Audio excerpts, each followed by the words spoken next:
Foi. Todo mundo enxergando os slides?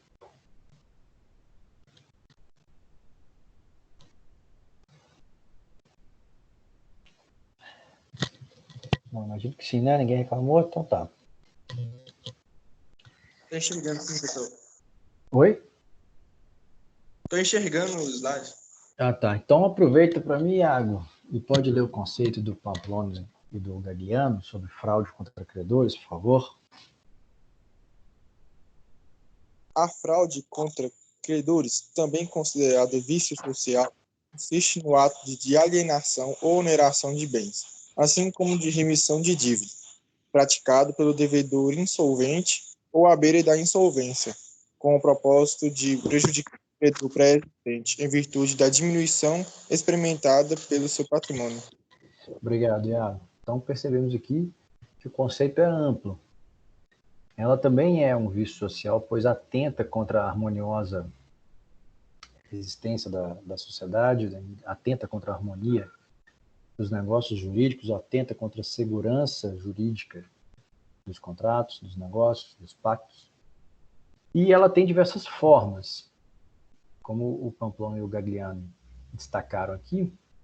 Pode se dar através de alienação ou oneração de bens. Da oneração é constituir um ônus sobre um bem. E como que se constitui um ônus sobre um bem? Fazendo com que aquele bem se torne garantia de certa dívida. Pode consistir também na remissão de dívidas, que nada mais é que o perdão de dívidas, e tudo isso, praticar esses atos, alienar, dar em garantia ou perdoar dívidas, praticada por alguém que está insolvente, então praticado por alguém que está à beira da falência ou à beira da insolvência, no caso de pessoa natural, falência no caso de pessoa jurídica, com o propósito de prejudicar. Então tem um objetivo muito claro aqui, que é prejudicar um credor pré-existente em virtude da diminuição experimentada pelo seu patrimônio. Então você pratica certos atos com o fim de deixar de pagar suas dívidas anteriores a estes atos, a venda de um bem, a dar um bem em garantia ou a perdoar uma dívida pretérita. E, para simplificar, o professor Flávio Tartucci elabora essa soma, né, essa fórmula. Então, para se considerar o defeito do negócio jurídico, fraude contra o credor, tem que haver intenção de prejudicar um terceiro, e esse terceiro, como está aqui, tem que ser um credor, então é o elemento subjetivo. Então, você quer prejudicar a cobrança que um credor faz de você, e você atua em prejuízo aos credores, que é o elemento objetivo. Na verdade, eles se confundem, né? A intenção de prejudicar o credor já está dentro da atuação em prejuízo ao credor.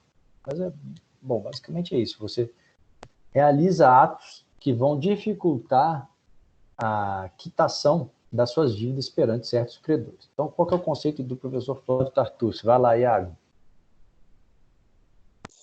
Constitui fraude contra credores a atuação maliciosa do devedor, em estado de insolvência ou na iminência de assim tornar-se, que dispõe de maneira gratuita ou onerosa o seu patrimônio, para afastar a possibilidade de responderem os seus bens por obrigações assumidas em momento anterior à transmissão. Então, tem muitas características aqui. Você tem que estar em estado de insolvência ou na iminência de tornar-se insolvente. O que é ser insolvente? Não ter condições de pagar suas dívidas. E aí você dispõe dos seus bens, você dispõe do seu patrimônio de maneira gratuita ou onerosa, você dispõe do seu patrimônio para afastar a possibilidade de seus bens responderem por essas obrigações assumidas em momento anterior à transmissão. Isso é muito importante. Você faz a dilapidação do seu patrimônio, você se desfaz do seu patrimônio para não pagar dívidas anteriores, não é para dívidas futuras, é para dívidas anteriores. Então, se você contraiu novas dívidas, depois de dilapidar o seu patrimônio, aí é uma nova situação, já não é fraude contra credor. Esse novo credor, ele é que não fez uma avaliação muito criteriosa do seu patrimônio quando contratou com você. Aí o problema é dele. Então, você já nem tinha patrimônio quando você fez novos contratos. Mas a fraude contra credor, ela demanda que você se desfaça de seus bens ou se desfaça do seu patrimônio para não pagar dívidas anteriores. Então, você faz essa dilapidação do seu patrimônio posteriormente à ao ato de contrair essas dívidas. E fica muito claro aqui que a fraude contra credores anda junto com a simulação. Por quê? Normalmente a fraude contra credores, você tem bens e você não quer. Eu vou citar um caso aqui, um colega meu, ele tem uma tia que é casada com um antigo secretário de obras do governo, de um governo do estado do Rio de Janeiro. E esse cara já foi condenado em várias instâncias por corrupção. Corrupção passiva, corrupção ativa. E tem que devolver os bens e tal. E eles têm um imóvel ali naquela Avenida Vieira Souto, Avenida de Ipanema e Leblon, em frente à praia. Um imóvel de, sei lá, 25 milhões de reais. E a tia desse meu amigo ofereceu para ele, falou, seu Gabriel, falei o nome, né? Nem era para falar, mas enfim.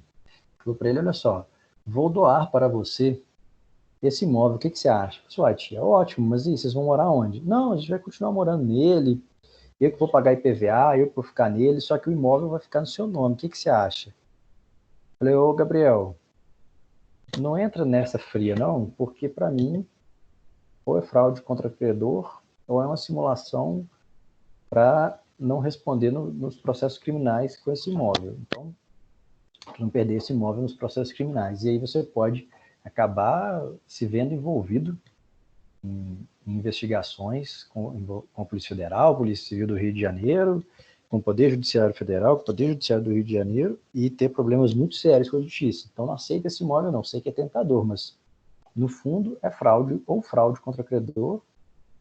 É uma simulação absoluta, mas essa simulação absoluta pode ocorrer com o objetivo de fraudar credores, que é livrar-se do seu patrimônio para que o credor não o alcance. Então é muito comum essas doações. Você está devendo muitas pessoas e você doa para um sobrinho, você doa para uma tia no seu carro, no seu imóvel, mas no fundo você continua utilizando. Então teve essa simulação da doação, porque no fundo ainda é seu, você que utiliza. E como o objetivo foi evitar que esse bem seja utilizado para pagar dívidas, é uma simulação em fraude contra credores. Por isso que eles andam de mão dada. Por isso que são vícios sociais, ambos, tá? A diferença aqui quando se fala só em fraude contra credores, só existe a fraude contra credores, não há simulação. Você realmente doa o seu imóvel, você realmente doa os seus bens. E aí aquelas pessoas têm a disponibilidade daquilo, elas mesmas utilizam, não é você. Então não é simulação. Houve a doação mesmo. Você não utiliza mais aqueles bens na vida real. A gente faz essa distinção porque é assim que a gente consegue diferenciar fraude contra credor da simulação em sentido puro. Porque quando você doa mesmo aquele bem para evitar o pagamento, há uma fraude contra credor, não há simulação. Porque assim não vai ter um descompasso entre o íntimo querer do agente e a sua declaração de vontade. Essa é a diferença da fraude contra credor para a simulação pura, quando elas não estão juntas. Na fraude contra credor, você quer se desfazer do bem. Ok, e você se desfaz do bem, de fato. Você doa para o seu sobrinho o imóvel, beleza, seu sobrinho agora é o proprietário do imóvel e ele usa o imóvel. Você doou e você fugiu para a Argentina. Pronto. Houve fraude contra credor. Por quê? Porque você doou. Você quis doar, você quis se livrar do bem. Sim, você fez isso. Aí há um descompasso, não há, melhor dizendo, um descompasso entre o que você quer e a sua declaração. Por quê? Porque você realmente queria doar. E aí você doou. Agora, essa situação do meu amigo é pior, porque ela quer fraudar credor, ela não quer pagar o credor, né, a tia dele, não quer que o imóvel seja utilizado, só que ela vai simular uma doação. Ela vai continuar morando ali. Então vai ser uma simulação.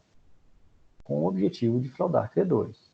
Agora, se ela doa para ele e fala com ele, ó, agora, a partir de hoje, o imóvel é seu. Se você quiser alugar, se você quiser vender, ou se você quiser morar nele, fica à vontade.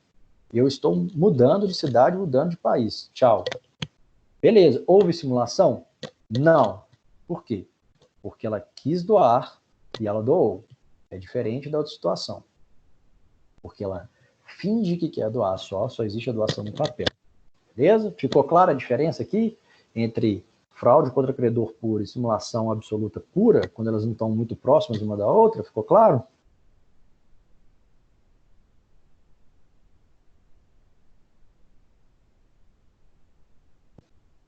Alguém? Não consegui entender, professor. Repete, fazendo favor. Vamos lá, Iago. Qual que é a principal característica? A gente precisa diferenciar fraude contra credor de simulação.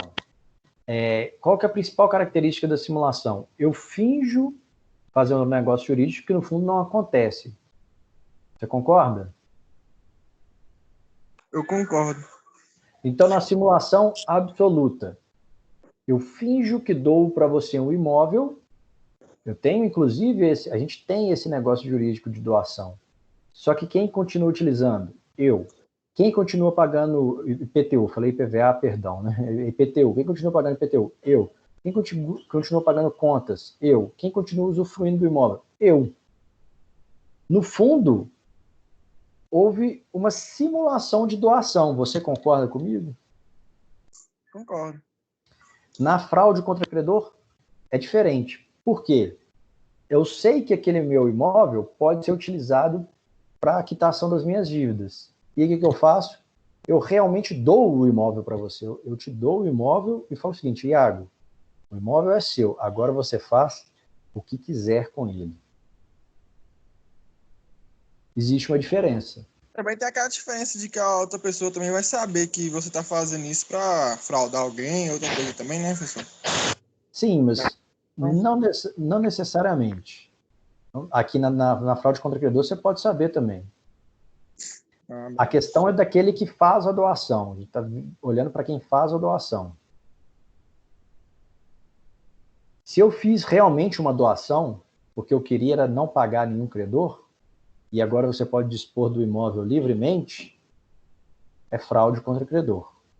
Se eu fiz uma doação no papel, mas sou eu que ainda utilizo o imóvel, você não pode fazer nada em relação ao imóvel, você está consciente de que você não pode fazer nada com o imóvel, há uma simulação absoluta. Concorda comigo? Concordo. Ficou clara a diferença? O que difere é isso aqui, Iago, ó. É a vontade manifestada. Já ficou bem explicativo isso aí. Então tá. Então existe sim aqui uma vontade de doar, uma vontade de vender, uma vontade de dilapidar o seu patrimônio. Mas o objetivo é muito claro também. Qual que é? Prejudicar terceiros. Quais terceiros? Mais especificamente, os credores. Então eu me desfaço aqui do meu patrimônio para evitar que meus credores tenham acesso aos meus bens, para evitar que os meus credores consigam a satisfação das minhas dívidas. Então, passo a passo, você atua maliciosamente contra pessoas específicas, que são os credores. Então, a gente tem uma vítima aqui, na simulação não necessariamente a gente tem vítima aqui, a gente tem uma vítima, que é o credor. A pessoa tem que estar em estado de insolvência ou na iminência de tornar-se insolvente. Então, a pessoa que está pagando tudo certinho no dia a dia, ela pode fazer a doação à vontade, ela não é insolvente ainda. Então, nada impede que ela faça uma doação se ela não for insolvente. Então, vamos supor que eu tenha 100 milhões de patrimônio, eu tenho 100 milhões de patrimônio e eu tenho 20 milhões de dívidas e eu estou pagando minhas dívidas. Eu posso doar 50 milhões se eu quiser, porque ainda me restam outros 50 para suportar a dívida, então não tem problema nenhum. A questão é estar em estado de insolvência, e isso é difícil de comprovar, né? Você vai ter que comprovar juntando outros credores, fazendo assembleia de credores, mostrando que seu nome está ruim na praça. Agora, o Rodrigo. Não, peraí só um minutinho, Iago, deixa eu só... Eu volto em um minuto, só um minutinho.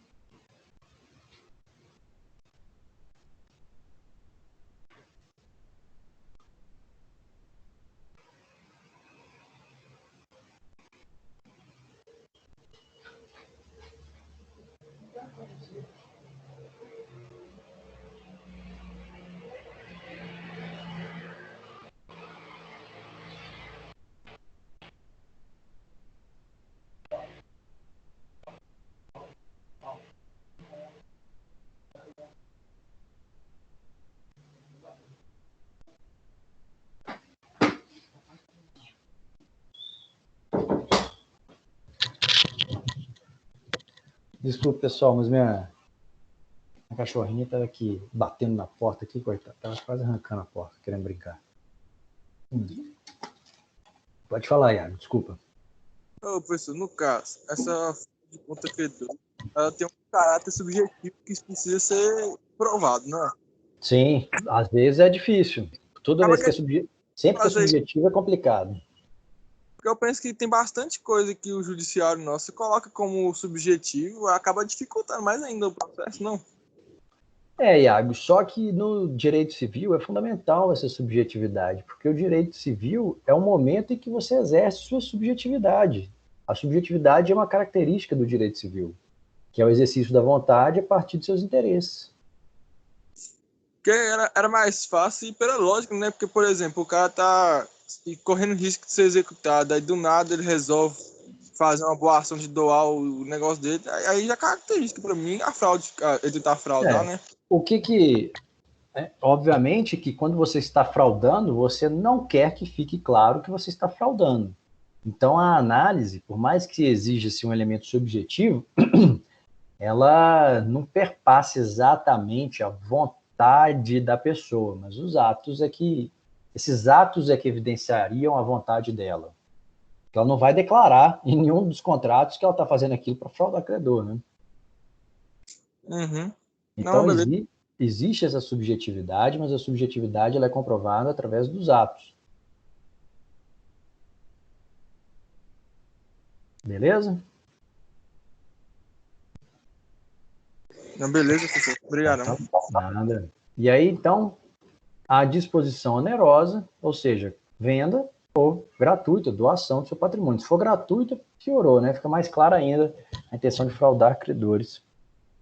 E aí, por último, essa intenção que é evitar que os bens respondam por dívidas. Então, quando você vende ou você doa os bens, você não quer que os credores os alcancem. E qual que é o objetivo? É não pagar dívidas anteriores a esses negócios jurídicos, é não pagar essas dívidas que já existiam quando você vende ou quando você doa. No direito do trabalho é muito comum isso também. Minha esposa é analista do TRT, ela faz sentenças e aí, direto a gente vê essas situações de fraude contra credores, porque acontece antes da execução.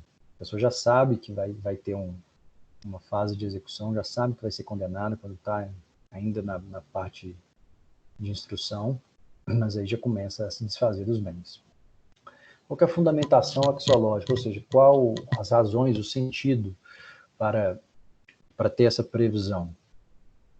É evitar que as partes escapem ao cumprimento das suas obrigações. Por quê? Dentro do direito das obrigações há o princípio de que o patrimônio do devedor responde por suas obrigações.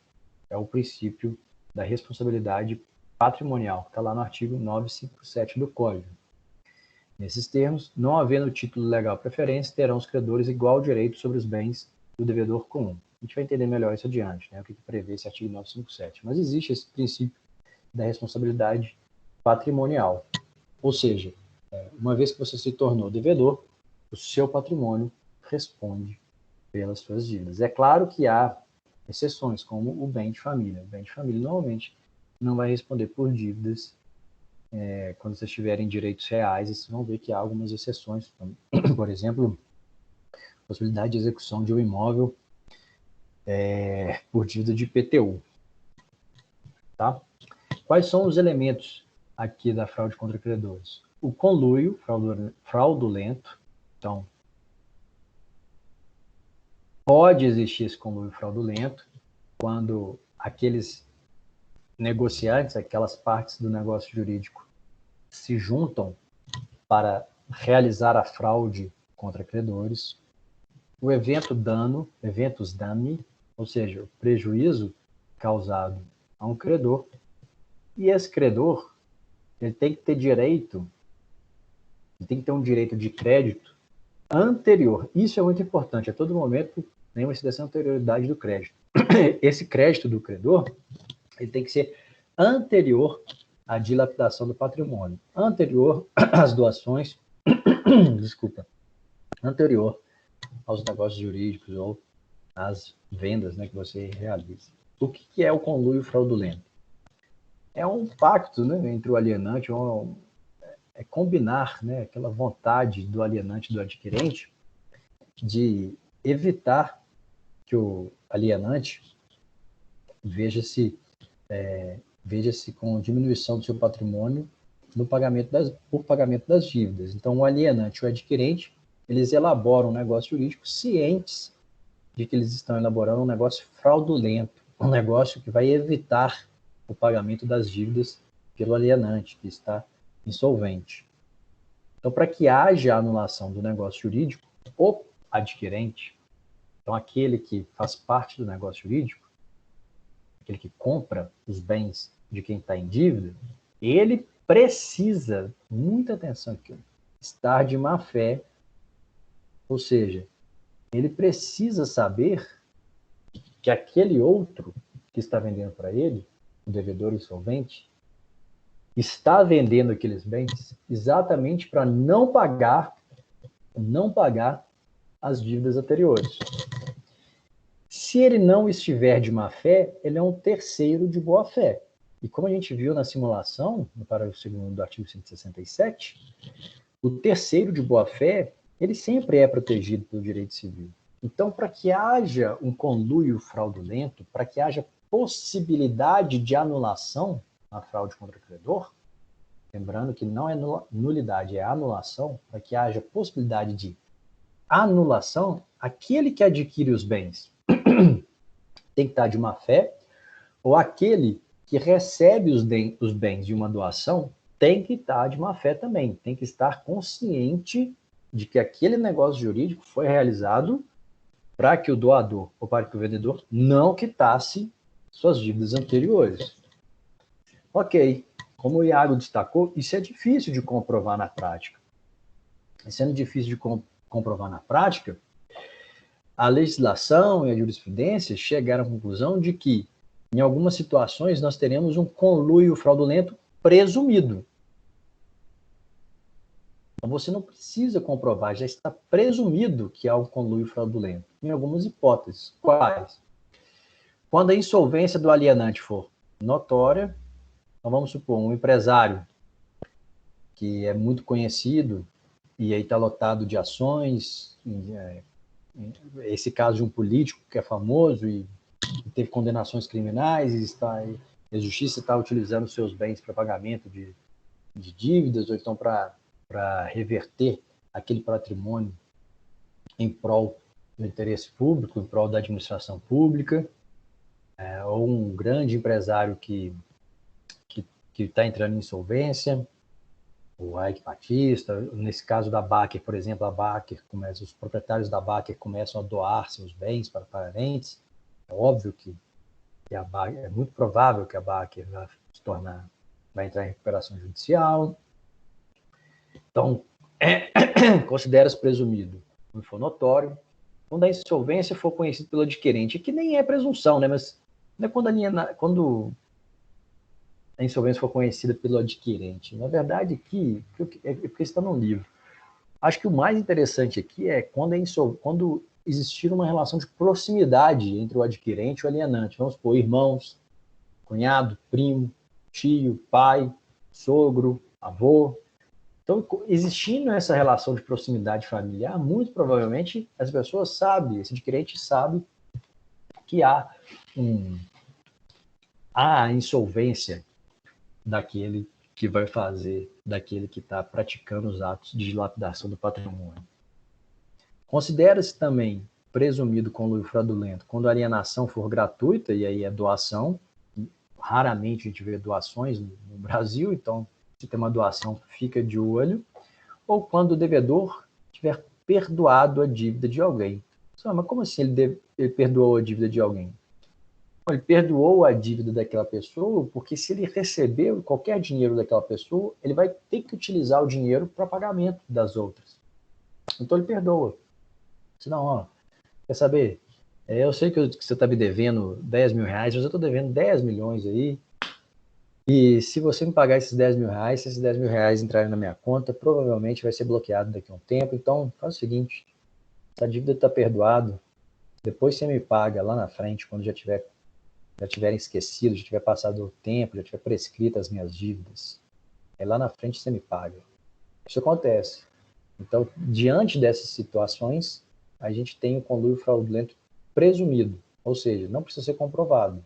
Você já imagina que há um conluio fraudulento. E quando é que nós teremos a má-fé do adquirente?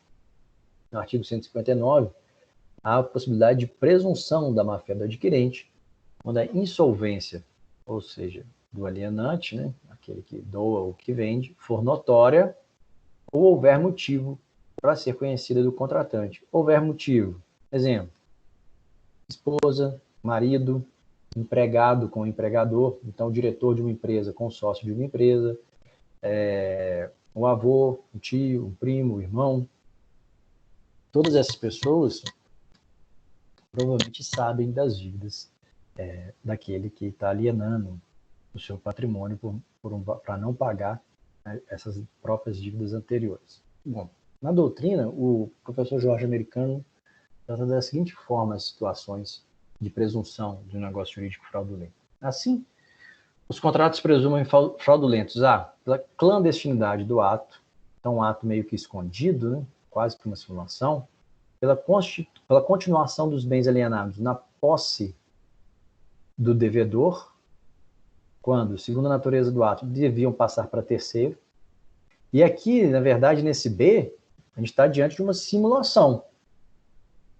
Uma simulação que leva à nulidade, não à anulação. Então, esse B, mais do que ser uma fraude contra o credor, é uma simulação. C, pela falta de causa, e aí causa, nem existe mais causa em negócio jurídico, então é difícil essa discussão, mas tudo bem. D, pelo parentesco, e essa aqui que para mim é o X da questão, pelo parentesco, a afinidade entre o devedor e o terceiro, pelo preço, também um preço muito baixo, que leva a gente a pensar em uma fraude, e pela alienação de todos os bens, você ficar livre de todos os bens. Ninguém quer perder todos os bens. Você trabalha a vida inteira para constituir um patrimônio, e em determinado momento você se desfaz de todo esse patrimônio, por quê? Não, porque agora eu virei Hare Krishna, vou lá para o Tibete, vou lá para Katmandu, no Tibete, e vou me juntar ao Doutor Estranho, e vou ficar lá meditando e protegendo a Terra. Não, dificilmente isso ocorre. Pode acontecer. Mas se você tiver credores, e se você alienar todos os seus bens, pode ter certeza que eles vão alegar fraude contra credores para tentar anular esses negócios jurídicos de doação ou de alienação. Como que a gente trata isso na jurisprudência? Fraude contra credores, caracterização. Devedor que aliena imóvel a irmão e cunhada, olha aqui, ó, ele alienou, ele vendeu imóvel a irmão e cunhada, não demonstrada a existência de outros bens que não os alienados, obstando o registro da penhora efetivada nos autos de execução. Presunção de insolvência estabelecida e reforçada pela existência de outras demandas em face do réu. Então percebam, como bem o Iago questionou logo no início, esse concílio fraudes, ou seja, essa união fraudadora, essa intenção de fraudar em conjunto, dificilmente fica muito clara durante o processo, vai ter que presumir. Por quê? Porque a característica de uma fraude contra credor é a ocultação. Isso que é muito polêmico, porque quando o ex-presidente Lula foi condenado, muita gente criticou tem muita coisa a criticar naquele processo, mas Uma coisa que eu acho que não, uma crítica que eu não acho válida, mas eu acho que o Lula tem que estar preso, viu, gente? Uma coisa que eu não acho válida é falar sobre uma atuação inadequada do Ministério Público quando eles buscam a condenação do Lula por indícios. Toda vez que você está diante de alguém que tenta fraudar, que tenta agir de maneira corrupta, que tenta simular, é difícil. A pessoa sabe que ela tem que ocultar seus atos, ela sabe que ela tem que ocultar os seus interesses. Ninguém deixa claramente escrito em um contrato que ele está praticando fraude contra o credor, poxa vida. Ou em um e-mail, ninguém dá essa bobeira. Então, a maior característica da fraude contra o credor ou desses atos de corrupção é a tentativa de ocultar os interesses. Por isso que, normalmente, as pessoas são condenadas e esses negócios jurídicos anulados por indícios, por presunções. Então, a maior característica é a ocultação de interesses nesses negócios jurídicos. Vou fazer uma questãozinha aqui para fixação. Tribunal de Justiça do Ceará, 2012. No caso de fraude contra credores, a má-fé não pode ser presumida. Certo ou errado? O que vocês acham?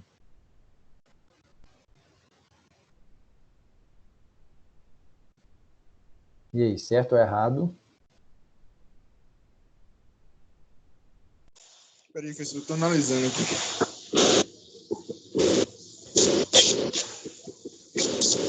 Eu penso que tá errado. Você acabou de mostrar uma jurisprudência que a má-fé da pessoa é presumida? Exato, Iago, olha lá, tá errado, Parabéns, acertou a questão. Porque na fraude contra credores, sua maior característica é exatamente a ocultação de interesses. Então, a má-fé pode sim ser presumida. Vamos ver aqui uma outra questão do Tribunal de Justiça do Espírito Santo. Pedro, percebendo que seu patrimônio seria consumido pelas dívidas que havia contraído com Marcos, decidiu doar ao seu irmão, sem qualquer encargo, seu único imóvel. Considerando essa situação hipotética, é correto afirmar que, aí tinha várias opções, vamos lá na C. Não é necessária demonstração de má-fé do irmão para que Marcos anule a doação. Correto. Não é necessário demonstrar, porque está presumido, porque existe uma relação de afinidade, existe um parentesco muito próximo, então você imagina que o irmão saiba das dívidas. Você não precisa demonstrar. Se você demonstrar, ótimo. Se não, está presumido. Então, em várias situações, a fraude contra credores será presumida. Esse concílio fraudes, essa união fraudadora vai ser presumido. Segundo elemento é o eventus damni, ou prejuízo causado ao credor. É o prejuízo suportado pelo credor. Esse sim vai ter que ser demonstrado. Tu tem que demonstrar que a alienação acarretou prejuízo ao credor.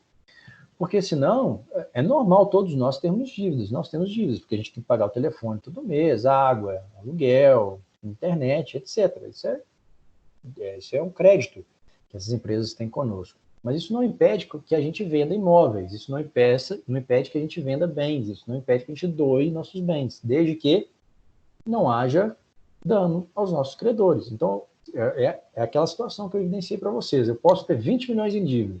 Se eu tenho 150 milhões de patrimônio e dou 100 milhões, eu continuo com 50 milhões para pagar a dívida. Então, ainda vai sobrar dinheiro.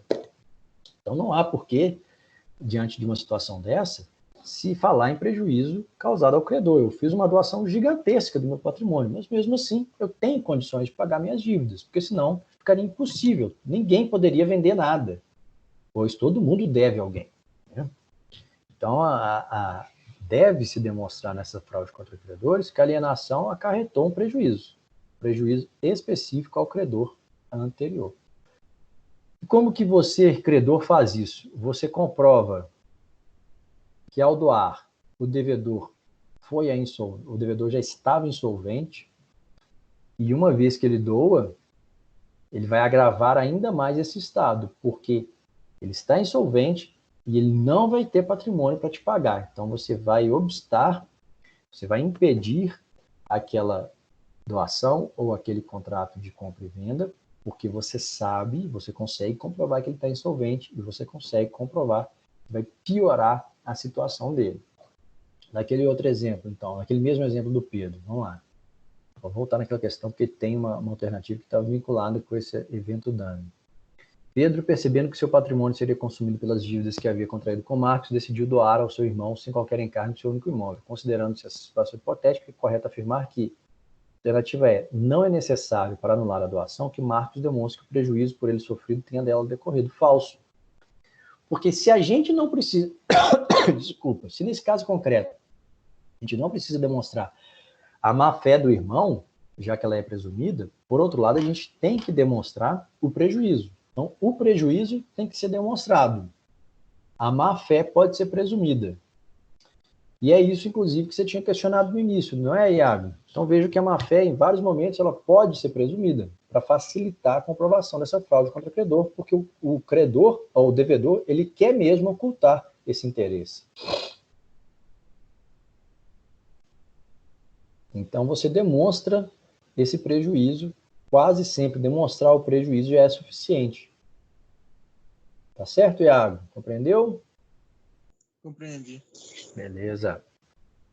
Mais uma característica, a anterioridade do crédito. Como eu falei para vocês, o crédito daquele que vai buscar anulação do negócio jurídico, ele tem que ser anterior à alienação. Ou seja, só quem já era credor no momento da alienação é que vai suscitar essa alienação. Só essas pessoas vão ser legitimadas. Excepcionalmente, como tudo no direito civil existe exceção, o STJ, Superior Tribunal de Justiça, permite que seja dispensada essa anterioridade, justificando que essa fraude foi predeterminada em detrimento de credores futuros. Você, por exemplo, faz uma promessa de compra e venda de imóvel e não registra essa promessa de compra e venda. Por quê? Porque você quer pegar empréstimos, e ao pegar empréstimos, você evidencia que você tem imóveis. Você fala, não, olha aqui, olha o tanto de imóvel que eu tenho.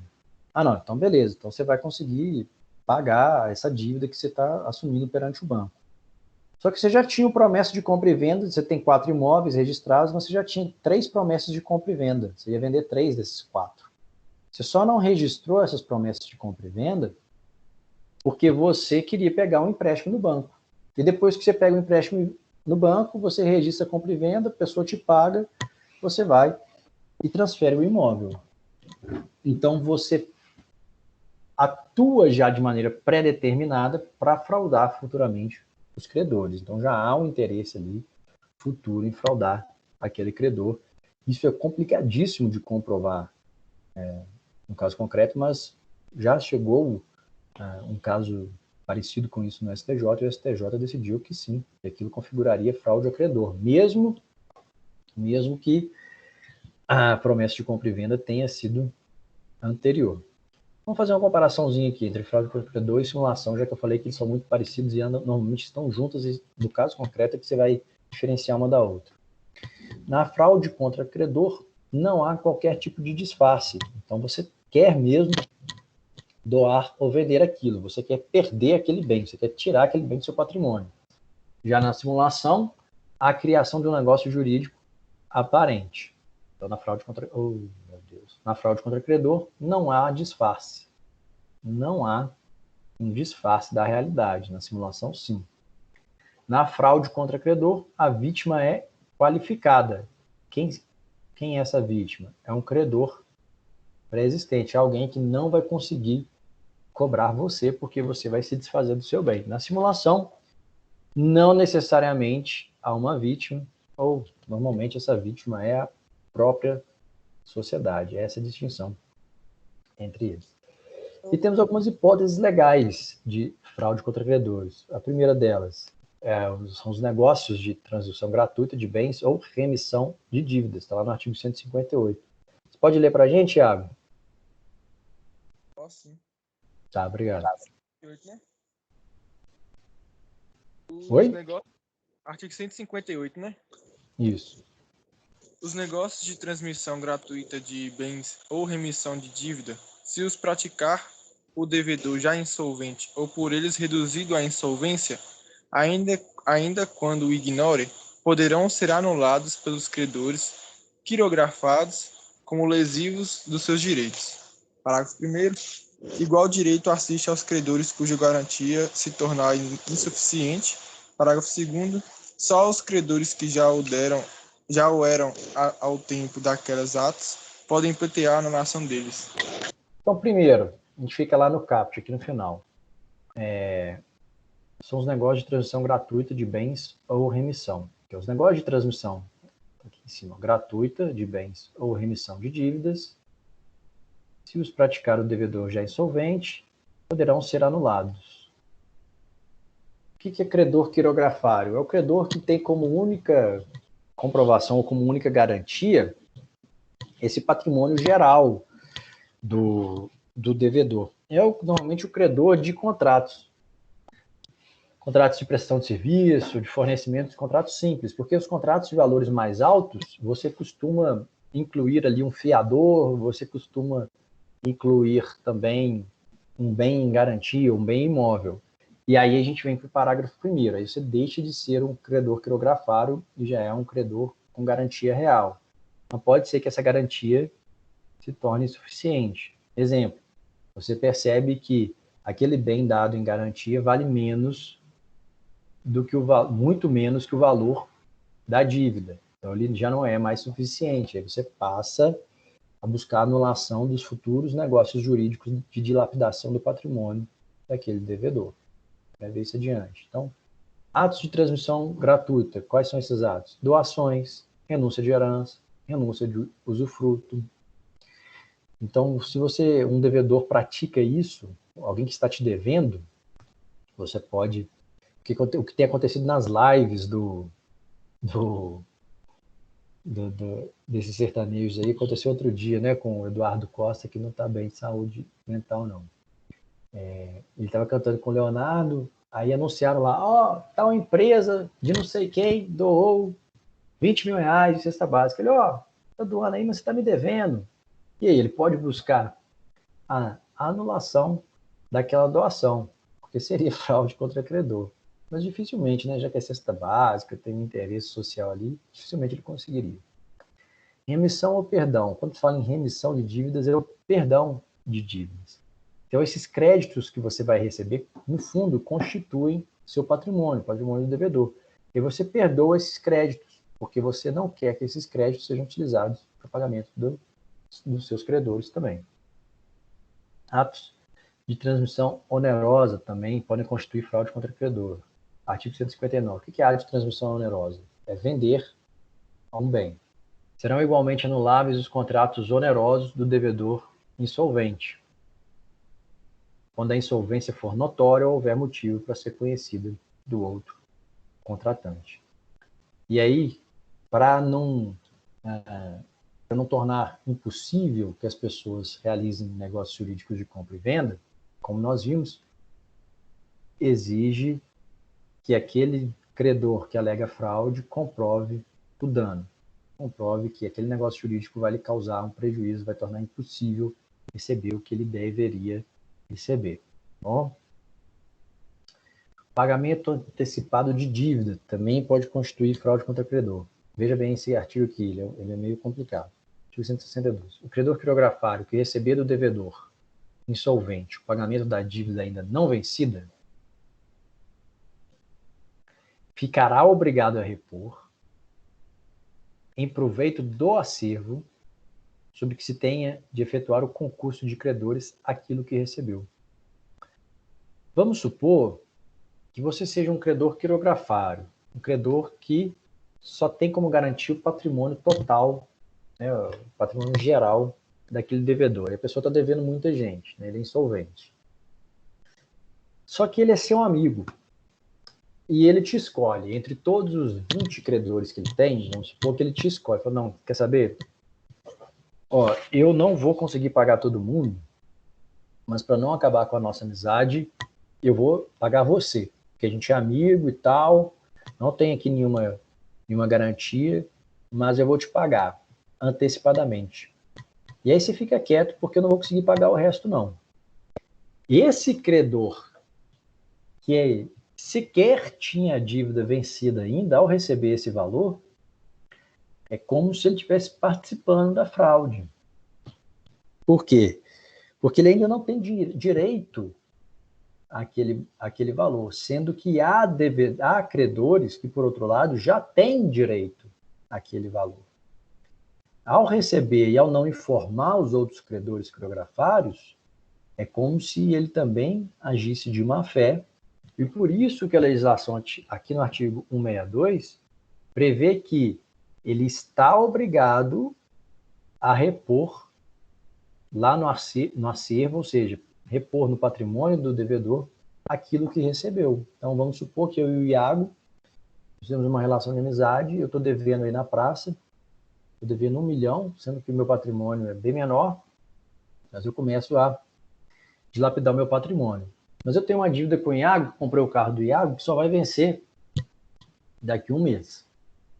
Aí eu falei o seguinte: ô Iago, quer saber? Ó, eu tenho mais dívidas do que patrimônio. Daqui a pouco eu não vou ter nada.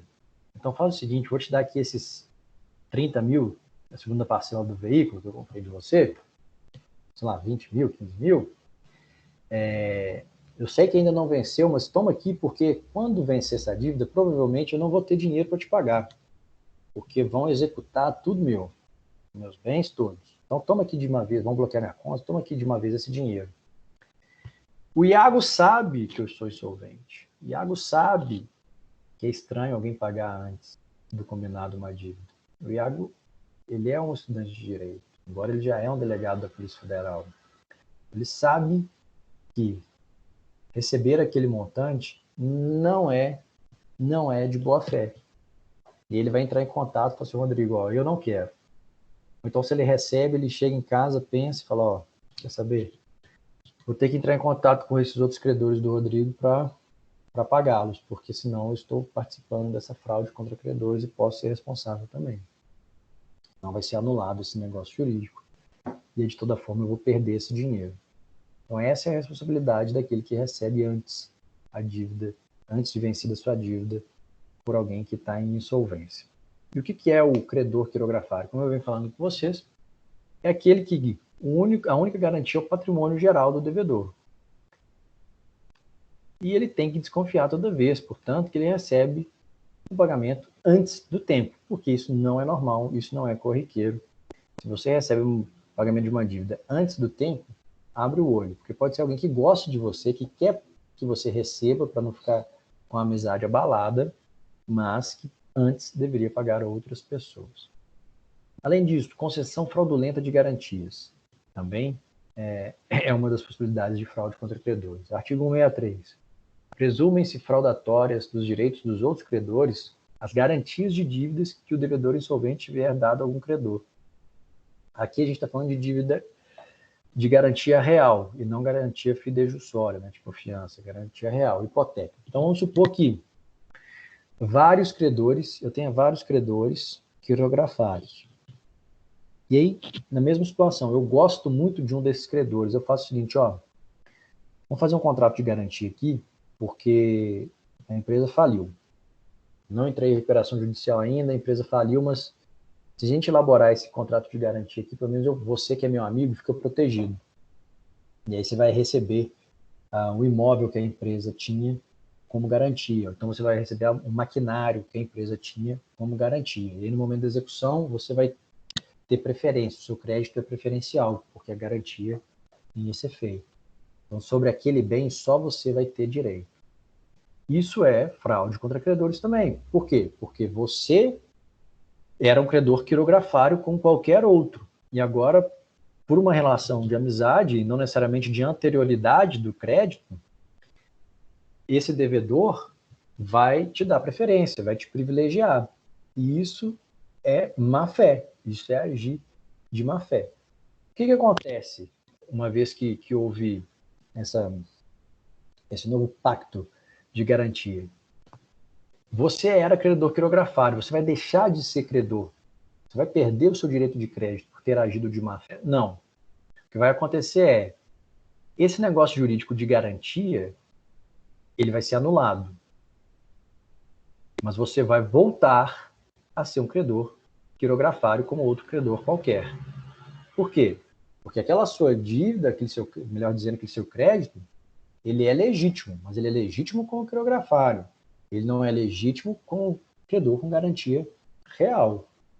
Por quê? Porque você está tentando, o devedor está tentando te privilegiar. em relação aos demais, sendo que os demais podem ter, eles na verdade eles poderiam ter preferência temporal em relação a você. A dívida deles poderia ser anterior em relação a você, tá bom? Então, disposição onerosa de bens com intuito de fraude ao conluio fraudulento. E aí, se tem um evento danoso, temos aqui a fraude contra credores. A disposição gratuita de bens ou remissão de dívidas, basta o evento danoso. Você não precisa comprovar, já está presumido.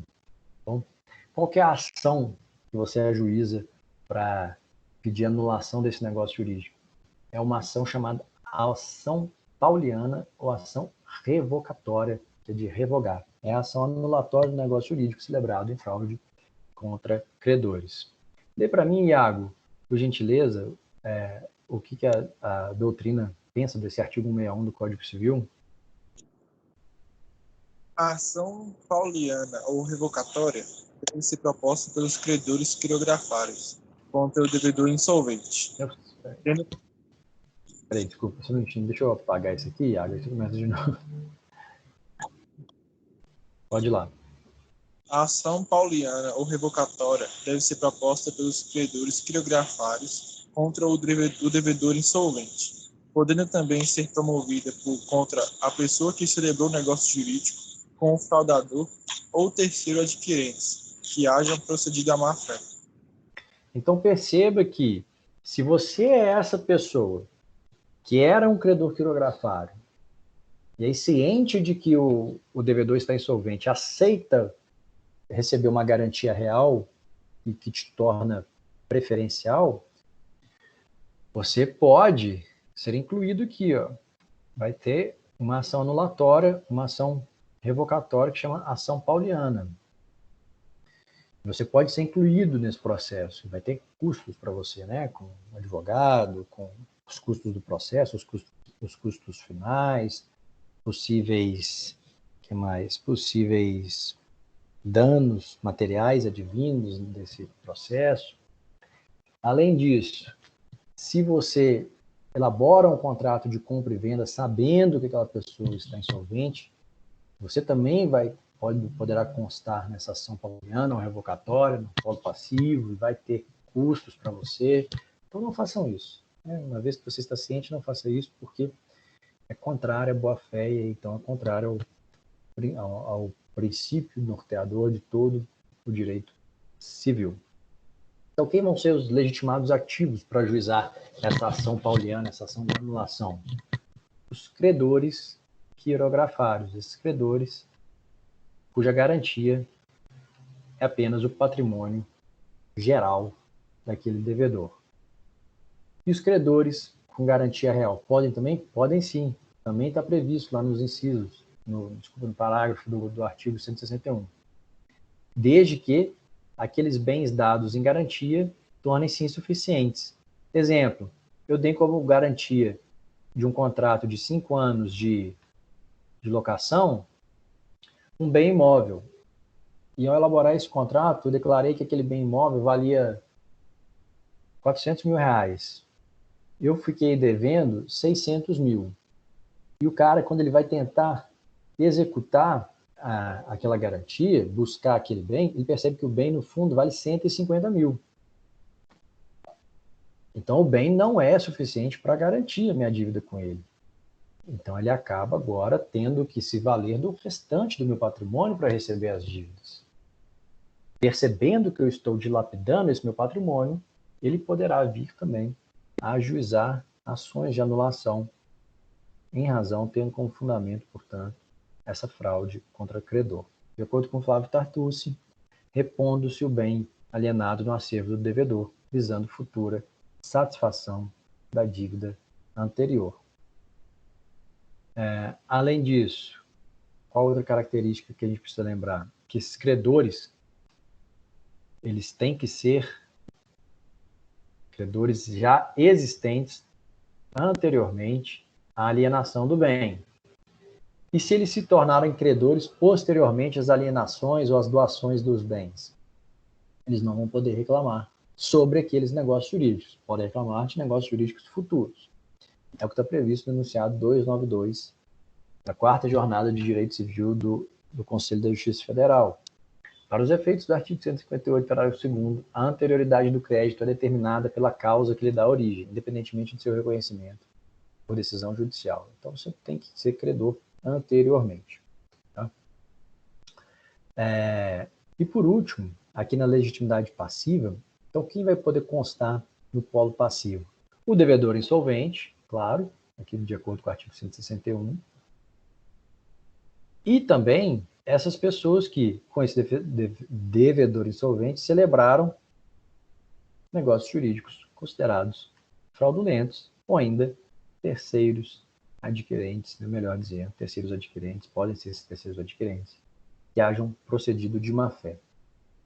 A dúvida é, eles poderão ou eles deverão figurar no polo passivo? Eu entendo que seria uma possibilidade que você atribui, que o legislador atribuiu ao credor. Mas a prática mostra que quase sempre estão todos ali, incluídos no polo passivo.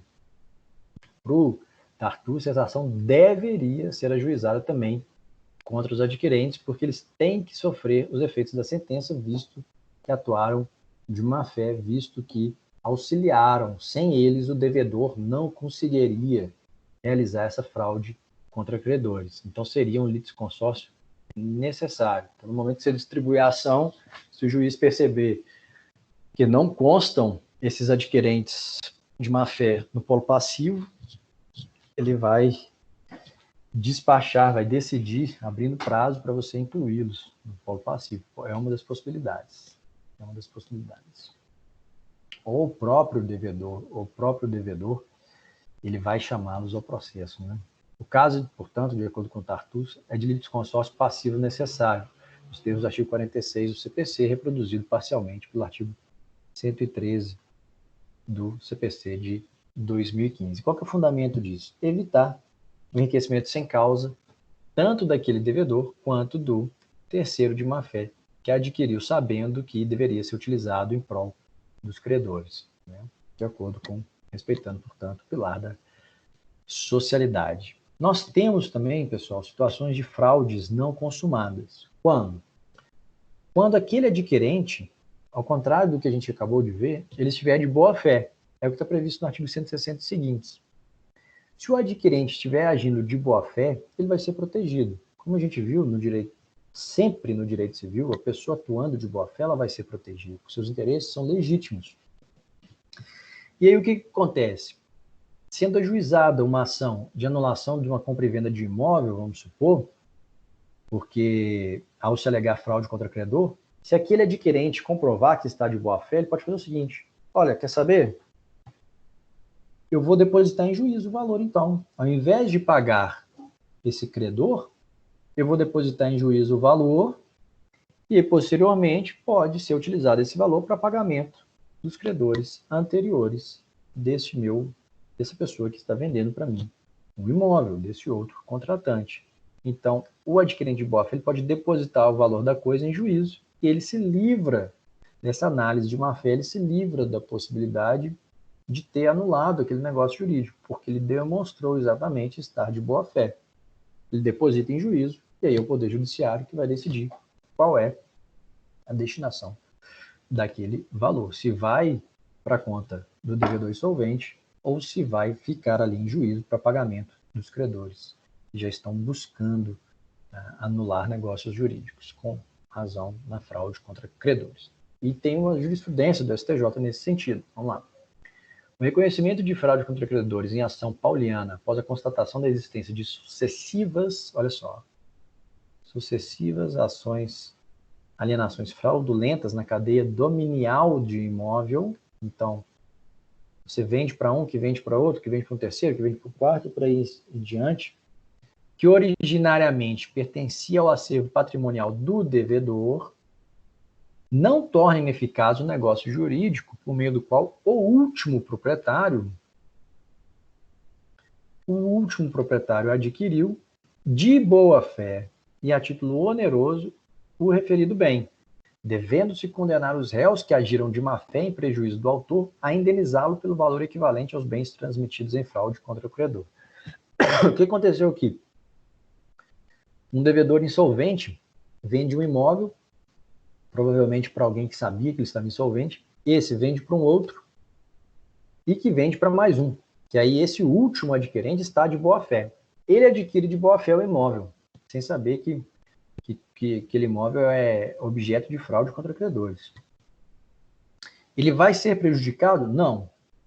Pode até ser que aquele contrato de compra e venda venha a ser anulado para o imóvel voltar ao patrimônio do devedor para que responda pelas dívidas adquiridas, assumidas. Só que esse comprador de boa-fé, ele vai ter direito à indenização. Então, todos os réus aqui dessa cadeia de fraude contra credores, todos os réus são responsáveis pelo pagamento de indenização àquele que estava de boa-fé, aquele que comprou por último de boa-fé. Então, ele vai poder cobrar de todos eles. Ou ele pode também se tornar, pode se manter, pode ser mantido como proprietário do imóvel, desde que, se ele não fez o pagamento ainda, ele deposite o valor em juízo, como nós vimos. Vamos ver, essa é a previsão do artigo 160. Artigo 160. Se o adquirente dos bens do devedor insolvente ainda não tiver pago o preço e este for aproximadamente o corrente, desobrigar-se-á depositando em juízo com a citação de todos os interessados, para que esses credores do devedor insolvente venham a juízo e recebam cada um o que tem direito. Se inferior, o adquirente, para conservar os bens, poderá depositar o preço que lhe corresponda ao valor real. Então, se você comprou um imóvel de um devedor insolvente e ele quer se desfazer rápido de um imóvel, você comprou de boa fé, ele vendeu para você por R$400 mil um imóvel de 500 mil. Você ainda não pagou, só que chegou ao seu conhecimento de que ele é um devedor insolvente, de que provavelmente aquela compra do imóvel vai ser anulada. Você pode fazer o seguinte, depositar os 400 mil em juízo. E aí o juiz pode considerar isso, esse valor, ele pode considerar esse valor suficiente ou não para as dívidas. Se ele considerar suficiente, ok. Se ele considerar que esse valor está muito abaixo do mercado para aquele imóvel, ele vai te comunicar para você pagar o restante. Fala, você comprou por 400 mil, eu te entendo, mas esse imóvel, no fundo, vale uns 750. Você tem o dinheiro para pagar? Fala, eu pago. Eu vou pagar o restante, realmente você tem razão, eu comprei por 400 mil achando que era um bom negócio, mas estou vendo que o cara estava de má fé, mas eu não sabia, então eu vou pagar o restante em juízo aqui para satisfação dos direitos dos credores anteriores. Pode ser que aconteça isso. E continuando, o artigo 161 fala o seguinte: a ação nos casos do artigo 158 e 59 pode ser intentada contra o devedor insolvente, pessoa que com ele celebrou a estipulação considerada fraudulenta, ou terceiro adquirente que haja procedido de má fé. Aqui, essa pessoa que adquiriu de boa fé não vai fazer parte, portanto, do processo de anulação do negócio jurídico. Por quê? Porque quando ele deposita em juízo, ele comprova que está de boa fé. Se ele está de boa fé, ele contraria o artigo 161 e está de acordo com o artigo 160. Então, ele não precisa fazer parte do processo, não precisa ser anulado o negócio jurídico, já que o valor correspondente está lá e é suficiente para cobrir as dívidas. Beleza? Observações finais aqui. Quanto ao momento do depósito, se você é um adquirente de boa-fé, você precisa ser citado da existência da ação pauliana para fazer o depósito? Não. Uma vez que você tenha a ciência de que há várias ações de cobrança em relação àquela pessoa, você voluntariamente pode ajuizar uma ação de consignação e pagamento em juízo. E você informa ao juiz por que você está depositando o valor em juízo, explica, está ali e pede para que sejam citados todos os credores daquele devedor. Ou ainda, você pode fazer o depósito após o julgamento da ação pauliana. Então, você pode fazer antes de ficar sabendo, ou até, inclusive, depois de ficar sabendo, até, inclusive, depois da sentença da ação pauliana, da ação que anula os negócios jurídicos do devedor insolvente. E você paga esse valor em juízo, e isso é ótimo para os credores. Por quê? Porque é muito mais fácil repartir um dinheiro do que ir ao mercado, buscar vender um imóvel para depois fazer a partida. Então, para os credores é ótimo que você deposite este valor. E como nós vimos, os negócios jurídicos celebrados em boa-fé por aquele devedor para fazer funcionar um estabelecimento comercial, já que é uma dívida futura, ele pode sim celebrar esses contratos. Então, vamos supor, eu estou com muitas dívidas, mas eu celebro um contrato de empréstimo para pagar os meus credores e eu dou um bem em garantia a esse contrato de empréstimo. Posso fazer isso? Pode, desde que seja para fazer, que a intenção seja permitir que o estabelecimento empresarial continue rodando, para que você possa pagar, sim, os seus credores. Então, o seu interesse aqui é muito importante, é isso que está previsto no 164. O artigo 164 prevê que presume-se, porém, de boa-fé e vale nos negócios ordinários e indispensáveis à manutenção de estabelecimento mercantil, rural, industrial ou a subsistência do devedor e de sua família. Vamos fazer uma comparação aqui, pessoal. Está acabando a aula, tá? São 1h12. A fraude contra credor é um instituto de direito civil e a fraude e execução é um instituto de direito processual civil. Eles se confundem porque são muito parecidos. Só que na fraude e execução, existe essa alienação ou oneração dos bens posteriormente a uma citação numa ação de execução. Aqui, na fraude contra credor, você vende os bens, você doa os bens antes mesmo de existir um processo. Só surge aquele processo, aquela ação pauliana, ou aquela ação revocatória, aquela ação que busca a anulação do negócio jurídico, porque você está dilapidando seus processos. Seu patrimônio. Já na fraude e execução, existe uma condenação que está em fase de execução, ou existe uma ação de execução de um bem, vamos supor, em garantia, e aí você começa a dilapidar o seu patrimônio depois de confirmado no Poder Judiciário que é possível a execução do seu patrimônio. Então, o momento é completamente diferente. Existe aqui, e eu trouxe para vocês aqui um quadro comparativo, né, entre fraude contra credor, fraude e execução e alienação de bem penhorado. Qual que é o requisito no fraude contra credor? O dano e o concílio fraudes. Na fraude e execução, só o dano. Alienação de bem penhorado, basta a alienação de um bem que já está penhorado. Qual que é a consequência da fraude contra credor? Anulação. Na fraude e execução é ineficaz o negócio, é como se ele não existisse. Na alienação do bem também é ineficaz. A natureza de um é material, dos outros dois é processual. A ação competente ou remédio competente, né, remédio processual competente na fraude contra credor é a ação pauliana. Nos outros dois, pode ser uma mera petição num processo que já está em andamento e agora em fase de execução. Os prejuízos na fraude contra credor, obviamente, é para o credor. Na fraude de execução é contra o credor e contra o Estado, já que ele foi obrigado a movimentar a máquina pública. Na alienação de bem penhorado, a mesma coisa. E o momento que difere? A fraude contra credor é antes de uma citação no processo de execução, ou de uma fase de execução do processo. Na fraude de execução é depois dessa citação. E na alienação de bem penhorado, depois da constrição. Então, voltando. O momento na fraude contra credores é antes da citação, na fraude de execução, depois da citação, e na alienação de bem penhorado, depois da constrição ou depois do penhor. Beleza? Fica aqui uma questão, aí vocês vão ter a resposta aí para vocês realizarem em casa. O material já está lá no AVA. E até o final da semana eu disponibilizo a gravação no YouTube. Beleza? Beleza. Então tá bom, pessoal. Então, boa semana para todos. Um negócio que eu estava é o seguinte, no processo, como é que é fazer a investigação dessa fraude? É só o que as partes apresentam para o juiz para ser considerado? Na fraude de execução? É? Bom, o Ministério Público também pode intervir, solicitando medidas, as partes podem alegar fraude, pedir consulta ao cartório, por exemplo, o cartório de registro de imóveis, para evidenciar se houve alguma alienação a partir do momento em que se determinou a execução. Beleza. Beleza? É muito difícil comprovar se o que já pudesse apresentar é só o que as partes entregassem, né?